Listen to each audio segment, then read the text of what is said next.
Olá, amigos e amigas, que seguidores aqui do nosso canal História e Cast. Quem vos fala é Ivo Pinheiro, e mais uma vez nós viemos então com um vídeo para tratar de assuntos sobre história, ciências humanas e muito mais.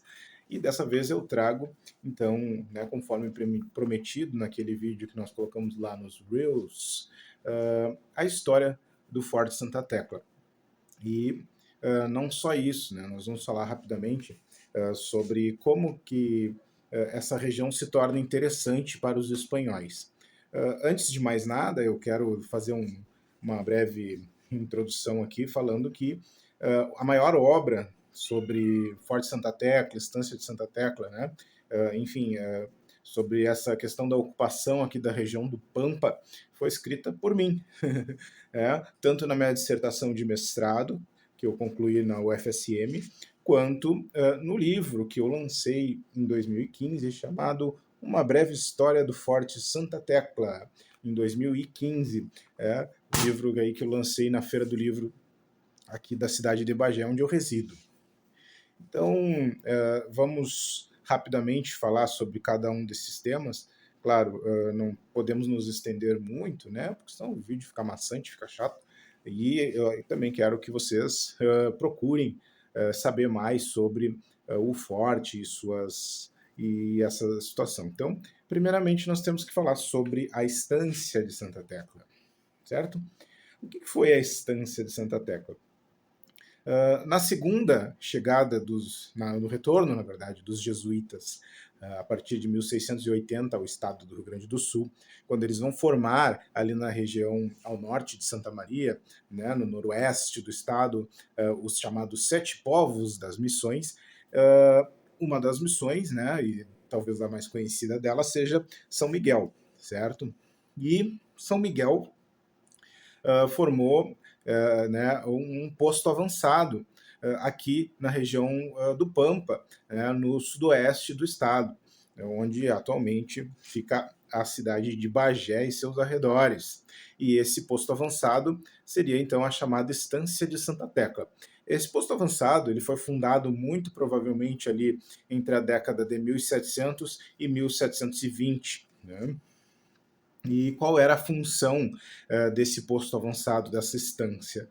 Aqui foi fundada uma capela, onde eles aproveitaram as ricas pastagens que nós temos aqui na região para criar gado, e também pela existência de nativos aqui na região, essa região que é uma região conhecida pela existência de nativos charruas, minuanos e guenoas, que ficavam migrando entre o litoral e a região do Pampa, de acordo com a estação do ano, e eles vêm então para cá, montam uma capela, formam essa estância com o propósito de criar gado e também retirar cal aqui da região, que era levado lá para as construções em São Miguel das Missões.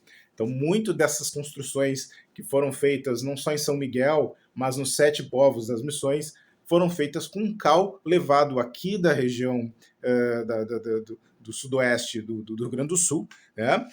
Que nós temos, inclusive, fotos dessa caleira ali ao redor da onde teria sido a capela e a sede dessa estância, fundada pelos jesuítas.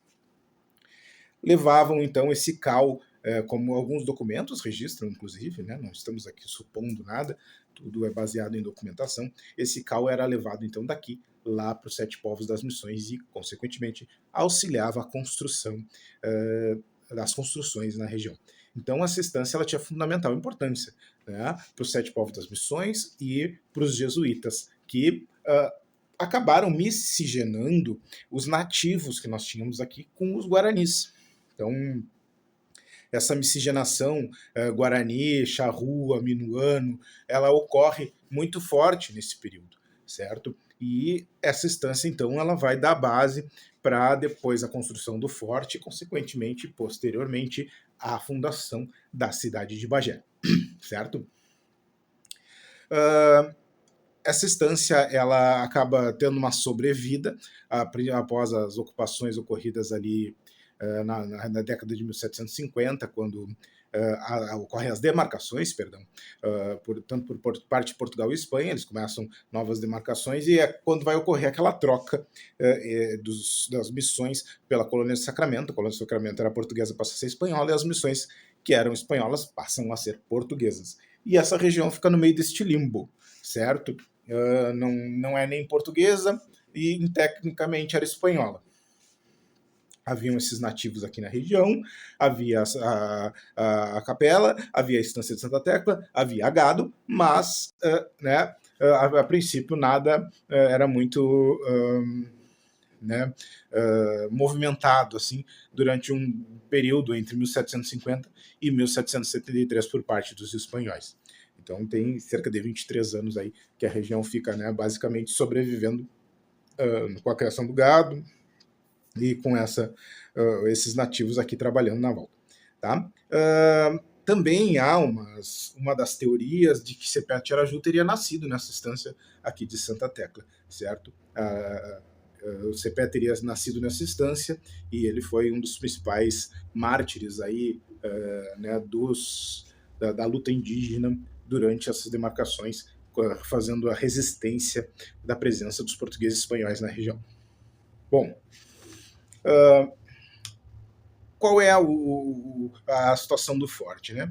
Então, Dom Juan José Vertiz Salcedo, que era governador de Buenos Aires, e ele vai então, a partir de 1773, então partir com suas tropas em direção à região da Estância de Santa Tecla para fundar aqui então o Forte de Santa Tecla, que vai ser construído entre 1773 e 1774. O interessante do forte é que o forte ele não era de alvenaria, nem com pedras, ele era feito de barro socado.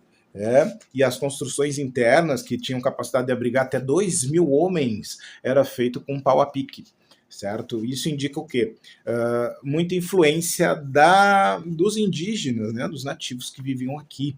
E também é interessante de citar que esses nativos só aceitaram fazer essas construções para os espanhóis, porque os espanhóis lhes prometeram que se eles ajudassem eles a construir o forte, eles dariam armas aos índios para que os índios então lutassem contra os portugueses que volta e meia passavam aqui, peleavam com eles. Ocorre o quê?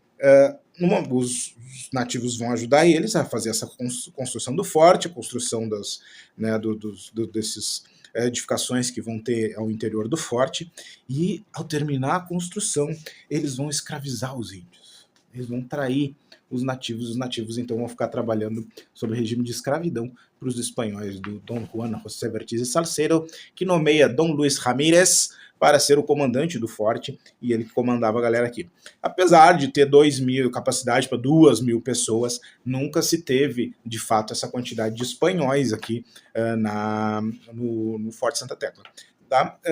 O livro que eu lancei em 2015, ele não era fruto de dissertação nem nada, pelo contrário, era fruto do meu trabalho de conclusão de curso que eu fiz, era um estudante muito novo, então algumas coisas ali, nada ali não é científico, ao contrário, tudo é fruto de muita pesquisa. Mas o livro um pouco, ele meio um pouco se perde, assim, porque eu falo sobre os personagens, e aqui está o nosso amigo, Dom Juan José Vertiz Salcedo, temos ali também o Dom Luiz Ramírez, que era o comandante, e o Rafael Pinto Bandeira, que depois vai ser quem vai tomar o forte por parte dos portugueses, o Bernardo Lecoq, que era o engenheiro que vai fazer o projeto do forte, que vai ser executado, que ele era espanhol, apesar de algumas pessoas dizerem que ele era francês, mas ele não era, ele era espanhol, nascido em La Coruña, certo? E também cita-se ali os próprios indígenas, charrúas, minuanos, guaranis, Patrício Corrêa da Câmara, que depois vai ser a pessoa que vai tomar o forte na segunda vez, se fala também em Pedro de Cevallos, que vai entrar na história do forte porque ele vai ser o espanhol que vai mandar reconstruir o forte em 1778, e outras pessoas, enfim, que fizeram parte ali da história. José Peralta, Francisco Zabala, Miguel Teixada, Cipriano Cardoso Leme, José Carneiro de Fontoura e outros, tá? Enfim. O que nós temos, então, de interessante, né? Esse forte vai ser construído em 1774, a mando do Dom Juan José Verdiz e Salcedo, na passagem que ele faz daqui em direção a Rio Grande, e para servir de base para a tentativa dele de tomada de Rio Grande. Só que ele não vai obter sucesso nas tentativas que ele dá de enfrentamento aos portugueses aqui. Ele vai embora, mas o forte fica. O forte, então, ele vai ter basicamente uma função entre 1774 e 1776 de armazenar alimentos, né, de continuar essa criação do gado, de observação dessa região, que era fundamental, né, entre o oeste e o leste, certo? Então, daqui eles observavam toda a fronteira entre Rio Grande do Sul, o atual território do Rio Grande do Sul e Uruguai, e né, em 1776, então, os portugueses, comandados aí pelo Pinto Bandeira, vão então começar a tomada e derrubada deste forte por parte dos portugueses, enfrentando então Dom Luís Ramírez e suas tropas que se encontravam dentro do forte, ok? Este cerco feito pelos portugueses vai durar alguns dias. Dom Luís Ramírez não tinha condição de enfrentar os portugueses, e os portugueses também não estavam lá com as nossas melhores condições, seu exército. Lhes faltava, estava o soldo atrasado, né, os seus pagamentos estavam atrasados, eles tinham poucas armas, a condição do tempo não era favorável, e eles diziam, olha, vamos lá de uma vez, né, vamos sair daí para a gente poder tomar, vocês não têm chance contra a gente e tudo mais.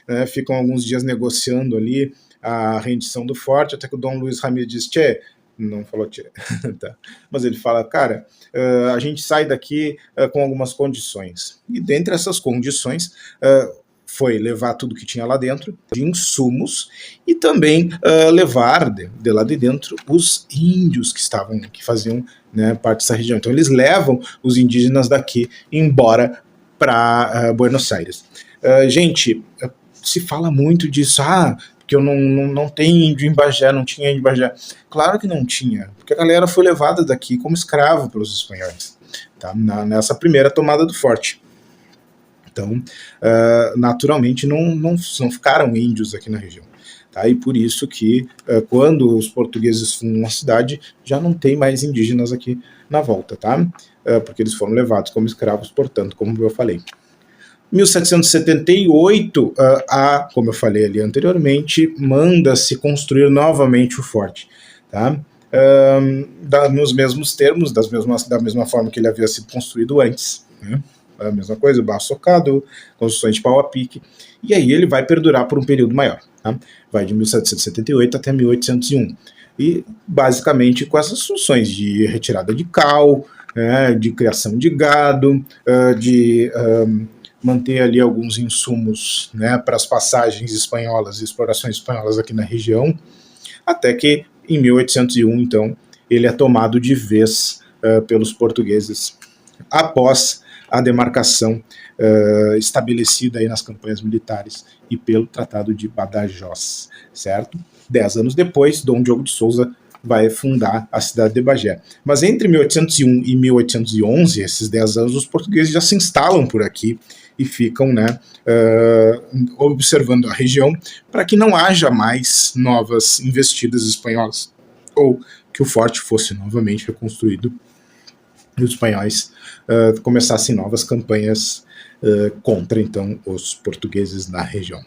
Já me delonguei demais. Se vocês querem detalhes sobre isso, aqui está o livro Forte, uma breve história do Forte Santa Tecla. Só que essa edição aqui não tem mais, tá? Isso aqui é uma raridade em minhas mãos. Ela foi vendida, todas as edições. Tu encontra alguma coisa ali na internet, muito pouca, tem até no Shopee esses dias.